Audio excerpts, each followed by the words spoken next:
Hi, and welcome to this lecture in the series of lectures on C Sharp programming. This particular lecture will look at loops containing do, while, and for, all three of them. And my name is Dr. Peter O'Neill. Okay, so a basic loop. Many parts of an application require repetition, e.g., calculating a total of a list of numbers, for etc. Therefore, we can use a do-while loop, a while, or a for statement. A very important point is that one should always choose the most appropriate loop type. The type you should use is based on the following criteria.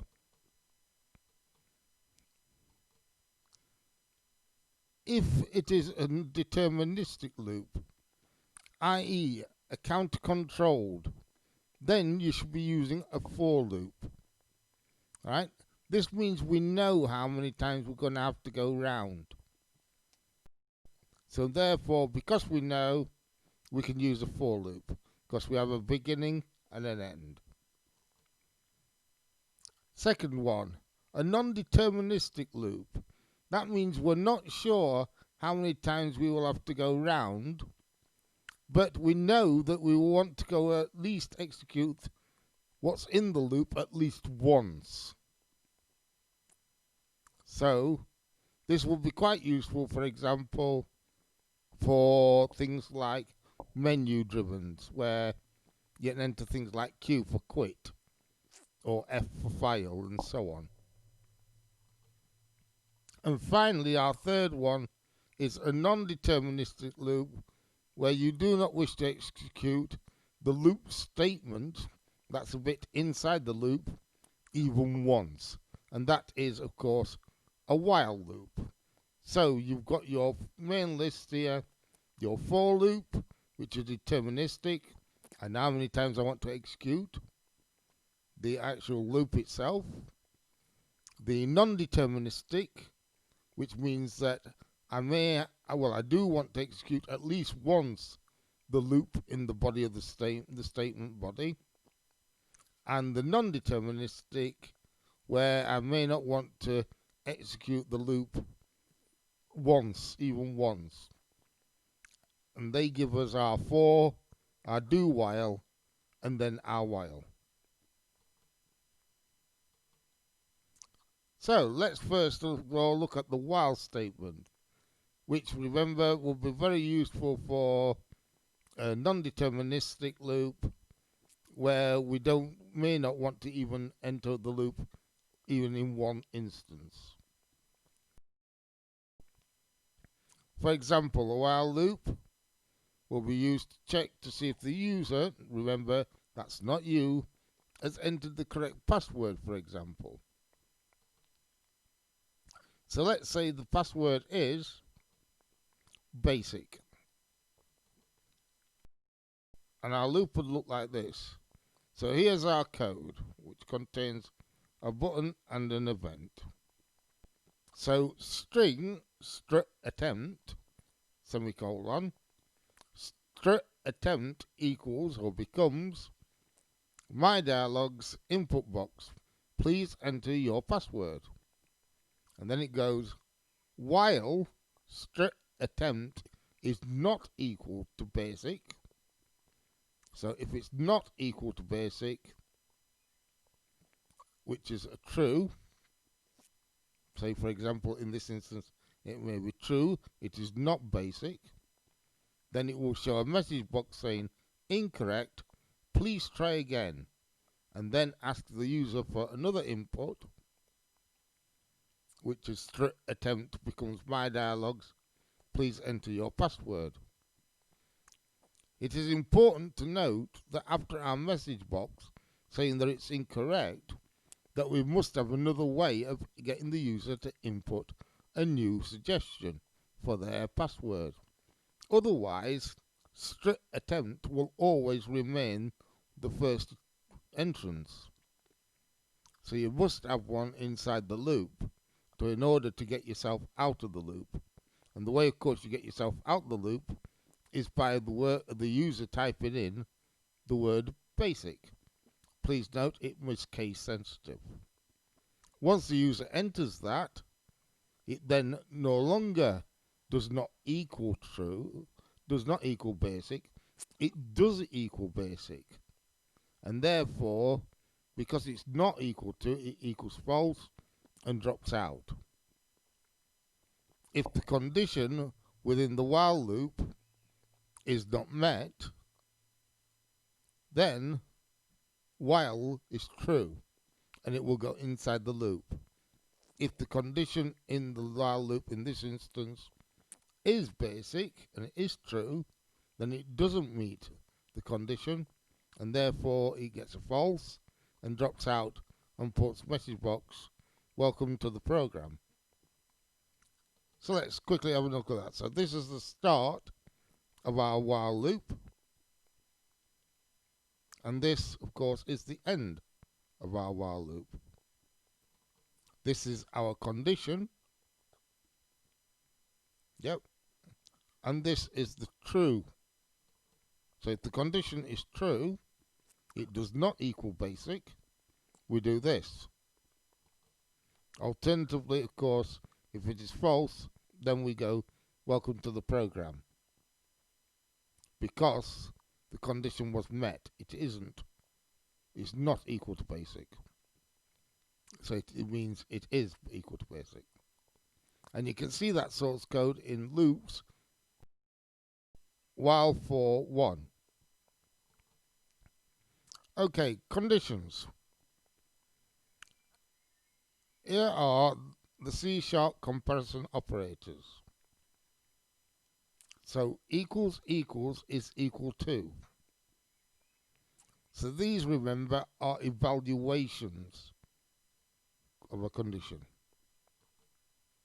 So exclamation mark equals is not equal to. A greater than sign, which is the little beak with the open to the left, is greater than. And the less than sign, which with the beak pointing to the left, e.g. the smaller point to the left, is less than. And then, of course, we've got less than equal to and greater than equal to. They are also called relational operators.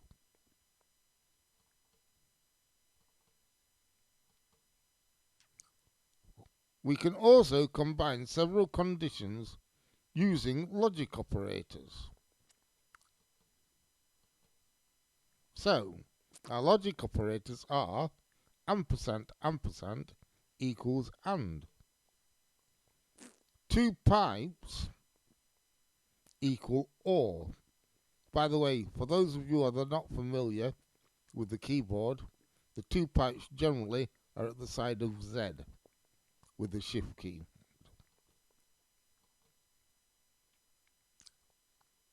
Right, what about while with an if combi? So here we are. We've got some code here, and we've got our while statement, and we've also got our if statement inside it. So let's walk through it. So int mark int to 16, so it's converting it into an integer. I've put 16. I would now recommend that you use 32. So it would be int 2 int 32 instead of int 2 16. That's how many bits it will convert. So it's well worth upgrading it slightly. And it's enter next mark. And then it's open brackets -1 equals stop. So notice we're using a while condition here. One, because we don't know how many entries are going to be made.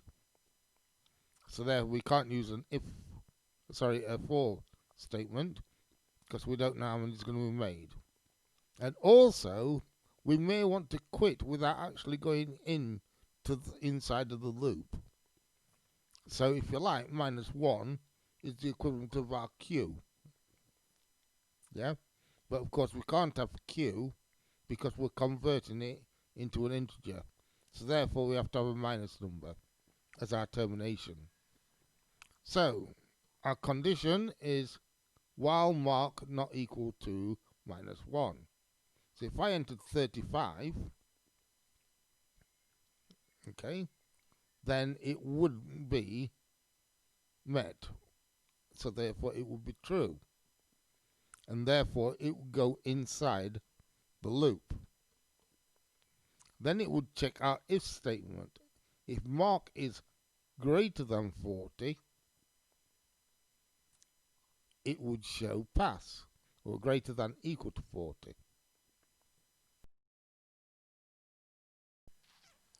Otherwise, of course, it would show fail.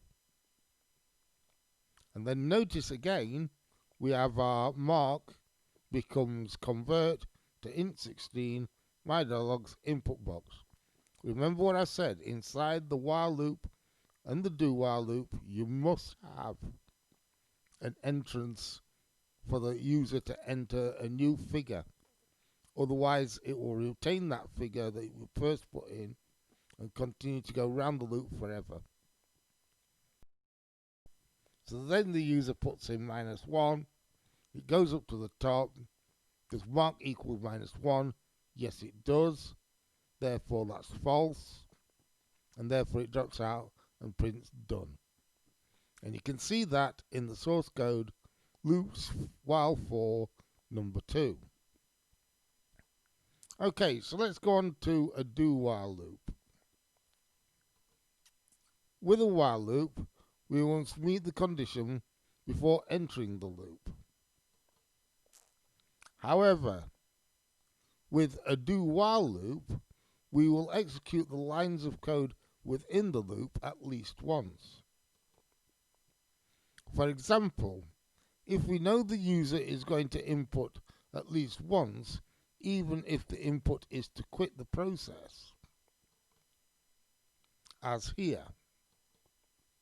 Now let's look at our do while loop. Notice that the code is very similar to our previous set of code, where we was using the while loop, except the major difference is that we only have one input from the user, and we enter the loop without any condition at all. So we've automatically, as we come into the execution, we enter our loop through the do, and then we get the user's input. Then we evaluate whether the input is greater than or equal to 40. And if it is, then we put on the screen passed in a message box. Else we put in failed on the message box. And then we evaluate, or we work out the condition to see if our loop is going to be terminated. So here's our condition. Again, our condition is mark is not equal to -1. So if I entered 35, what I did in the previous slide, I would come down and I would get failed because it's not greater than equal to 40. And then I would get evaluated and it go, hold on a minute, 35, no, it is not equal to -1. So therefore, while is true, and it would take me back up to the do and come back inside the loop and ask for another input from the user. The difference is, of course, is that I have to execute the loop at least once in order to get out of it. Because as I come in the first time, and I entered -1, it would still evaluate and give me a fail message before it would actually come out of the loop and go to done. Whereas the previous one would see the -1 and know not to evaluate it with the if statement. So now let's have a quick look at the for loop. For loops, by their nature, are deterministic. We know how many times they're going to have to go around because they're a number. The basic structure for a for loop is shown here. So this is a for loop incremental, right? Because you can also have decrement as well. So we've got for variable equals start, then the condition, and then the incrementation of the variable. Then we've got an open squiggly bracket, and we've got our statements within the loop. Okay? So that's, and then of course the closed curly brackets. Okay, so that's our basic format. A more comprehensive for loop also shows decrement, like this one. So again, it's exactly the same, but as I said before, the difference is that the variable at the end of the for loop is being decremented rather than incremented.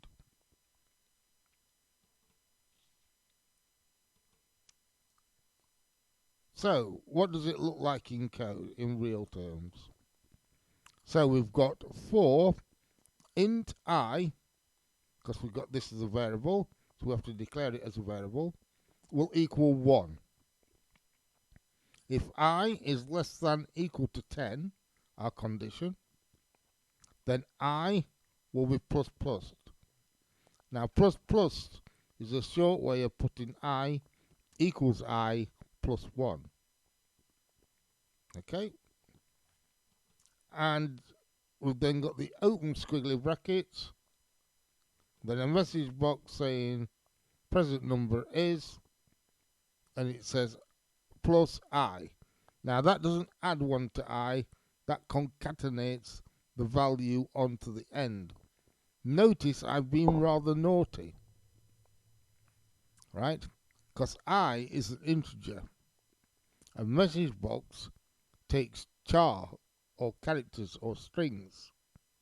So I should have in theory put that dot to string open brackets close brackets on the end of that. So really that's what I should have done. I haven't done, and it will work, but I do not recommend that you do that. We've got our closed squiggly brackets. So we know the body of the loop is just that message box dot show. So the for is our statement, initialization and declaration of it of the type. And then we've got our condition, I less than equal to 10. And then we've got our incrementation.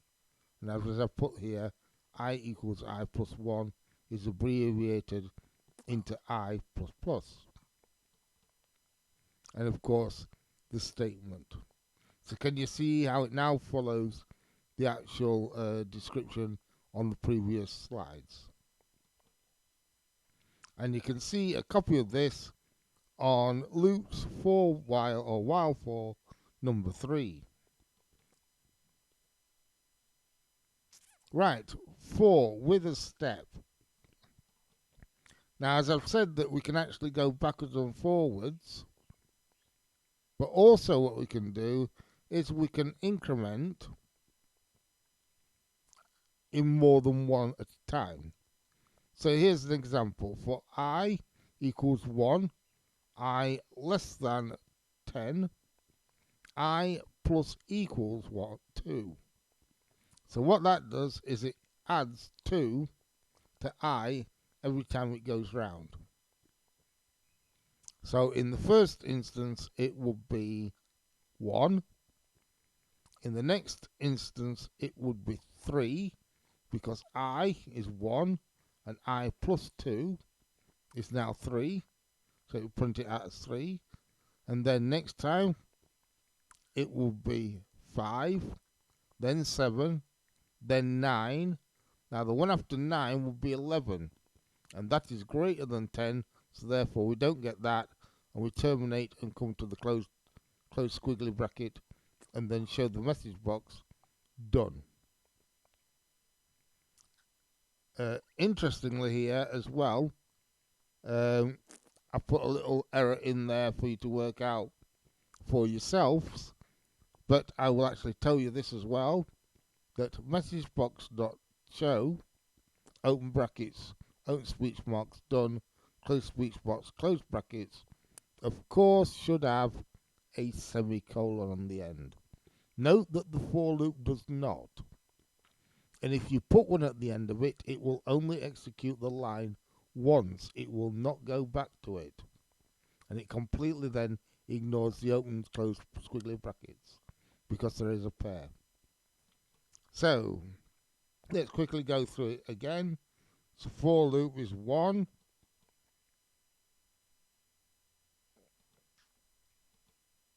It goes into our loop, displays 1, comes to the bottom of the loop, goes back up, it adds 2 to the loop, checks our condition, I is less than 10, with 3, so it really does equal that, so it goes into the loop, and then prints out the message box, gets to the bottom loop, goes back up again, adds another 2 to it, making 5, comes back into the loop, so 5, and of course it keeps to do this, 7, and then of course 9,